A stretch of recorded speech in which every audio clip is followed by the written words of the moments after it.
LLMs are fundamentally word prediction systems. We are trying to look at a sequence of words and trying to predict the next word. I think everybody can relate to that. Just please remember that fundamentally, this is what a large language model is. It is fundamentally a word completion engine. So I give you a sequence of words, and the models are trying to predict what is the next word. So there are thousands of words that can potentially come, right? So out of all the thousands of words, we are trying to predict what is the next word. So that is what these language models are inherently trying to do. Okay. So uh, there's one more thing that you can see. Look at this one. This is a better demonstration of what's really happening inside a LLM. So you can see that we have the word the. We start with the word the. So the first thing that happens is based on the, we predict what is the next word. So there are thousands of words which are possible. The movie, the sun, the rain, the moon, the sun, the beach, whatever. But out of all the thousands of words, the model is predicting that word which has the highest probability. So out of all the thousands of words which can potentially happen, the model is predicting that word which has the highest probability. And turns out that word is movie. And then you have the movie.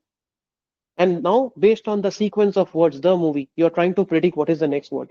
So see how the whole sequence is getting generated? It's a word by word generation that these language models are doing.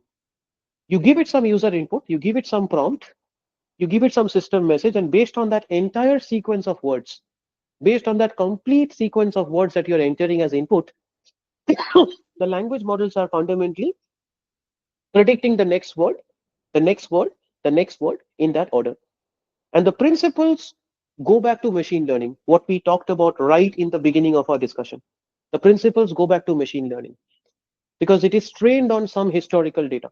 There are some historical data that it is trained on. It has learned the word associations. It understands that, okay, words like this typically come or appear with words like this. It understands the word relationships, and that is how this works out, right? This is just a small timeline. I think we can relate to this. So 2018, we had the very first GPT model came out, right? So I think the revolutionary year was 2017 when a very, very popular architecture called transformers was developed.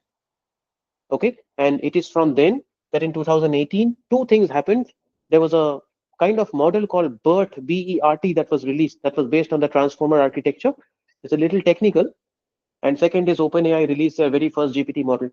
This was a time when nobody even knew what was OpenAI, and they came up with the very first iteration of GPT model, very basic. And then over the years, you can see 19, 2020, in the peak of COVID around May, around that time, they launched the GPT-3 model. And the GPT-3 model was a truly, truly large language model. What you had before that era was mostly like small language models. There is another term that we use called SLMs or small language models because the number of parameters are very small. It's almost like that DeepSeek 1.5 billion parameter model that I was demoing a while back. It was a small language model, very, very small model, very basic model. It wasn't able to do too much. When I asked it the question that, hey, can I use an API? It wasn't able to answer. It was a light preview. You saw what it responded, right? So, and then 2020 onwards, we entered into the era of large language models. I think all through that COVID time, 2021, 2022, a lot of developments happened. And all the models that we had around that time, they were easily upwards of 100 million parameters, 100 billion parameters plus. Most of the models that came around that time. Okay, and then of course in 2022 we had ChatGPT. So ChatGPT was actually based on the GPT 3.5 model. So the version of GPT model that was used was GPT 3.5, and then we had GPT 4, and the evolution map just goes on and on. And GPT, the term GPT stands for Generative Pre-trained Transformers. You can see all of these models, all the language models that we have today, they are all fundamentally based on the transformer architecture. So all these language models are fundamentally based on the transformer architecture, and starting from the earliest GPT model even to the most advanced of language models that we have today. Okay, be it a Llama 4, be it a Gemini 2.5 Pro, any of the language models that you see today, all of them are fundamentally based on transformers. And that is actually why the term GPT, the T stands for transformer, actually.